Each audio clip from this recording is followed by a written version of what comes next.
بسم اللہ الرحمن الرحیم۔ السلام علیکم۔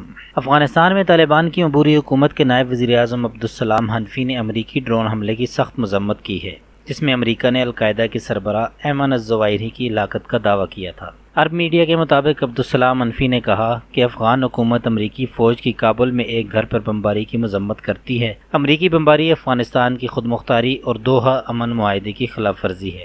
عبدالسلام حنفی نے مزید کہا کہ امریکی بمباری ناقابل برداشت اقدام ہے۔ افغان حکومت دوحہ امن معاہدے کی پابند ہے۔ افغان سرزمین دوسروں کے خلاف استعمال کرنے کی ہرگز اجازت نہیں دی جائے گی۔ دوسری جانب افغان طالبان کا کہنا ہے کہ وہ ایمن الظواہری کی امریکی ڈرون حملے میں ہلاکت کی خبروں کی تحقیقات کر رہے ہیں۔